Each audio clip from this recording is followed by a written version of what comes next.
Yo, what is going on, guys? I'm back again with another video, and in today's video I'm going to be reviewing the Amazon Echo Pop. Now, of course, every year the thing about Amazon is they keep repackaging and redesigning the same product year and year over and over again, and then just give it a brand new name. So in this case, this is a basically redesigned version of the Echo Dots version, but they decided to call it the Echo Pop. But before I even get into all the intricacies, you already know what to do. Now let's get into it. Okay, so first things first, it actually is very similar to the Echo Dot, but one thing I like about this is that it actually has a front facing speaker. So in this sense, it's going to be more audible because the audio is going to be facing towards you, so it's going to be projected in the direction where you're going to be at, which is just going to make it easier and facilitate the audio quality to be more audible. And it's also much lighter than the Echo Dots, but at the same time, the Echo Dots, they're not even that heavy, so you know the difference there is kind of negligible. And of course, just like a staple for the Echo devices, there's going to be the LED strip at the front for to show you, when it answers your Alexa call. At the same time, with this, there's only going to be one port, and that's just for the power port. And also, just aesthetically, this is designed to be placed in various parts of your room. It could be in your bedroom, it could be in the living room. There are some rooms that are classified for these, but realistically, you can place it anywhere where you have a plugging spot or anywhere where you just see fit. And at the top, there's going to be 3 holes. That's where your microphones are, and then there's going to be the 3 buttons, and my personal favorite is the mute button because y'all know I don't want the FBI listening. Now, of course, it's not like a completely worthless device. Just like the other Alexas, you can ask it commands and it will give you responses. So for me, my personal favorite is to ask the homegirl what the weather is and what time it is. If I know what the weather is, I know what the fit is. If I know what time it is, then I know I'm not gonna be late. So the thing for me personally that makes me turned off about this device is that what exactly makes this so different than the other Alexa devices. So it has hands-free calling. You can ask various commands.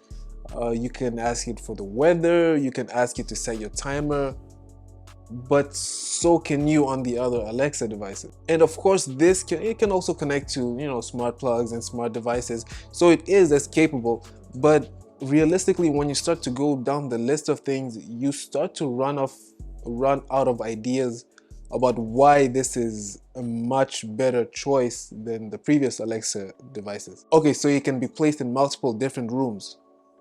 So can the other Alexa devices. So it has Alexa voice control. So do the other Alexa devices. And that's the whole point. There's no much different from this than the other Alexa devices.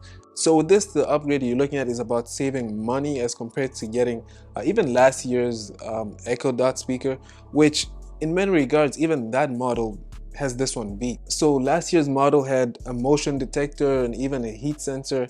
And now, depending on which model you got, you also had the LED display.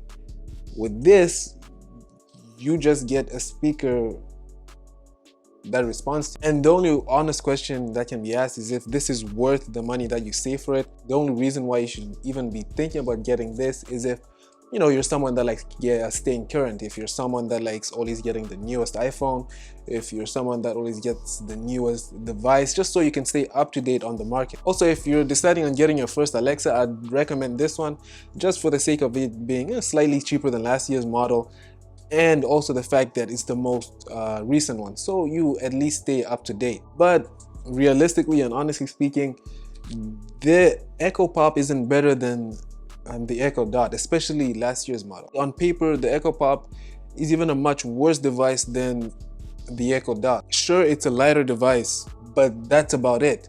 Then this goes back to what I was alluding to, where Amazon just redesigns the same thing and sells it back to the consumers over and over again. Because not only is this the same as just ordinary Echo Dots, it arguably is worse than the previous illustrations of the Echo Dot. Those at least had some sensors that at least could differentiate them from this. This just feels like a redesigned, worse, more horrible version that's just designed to give Amazon a few more money. I really don't understand. In my opinion, I don't like it. I don't see the reason to upgrade it. Is it something that you can get if it's your first speaker? Then that's the only reason I see why.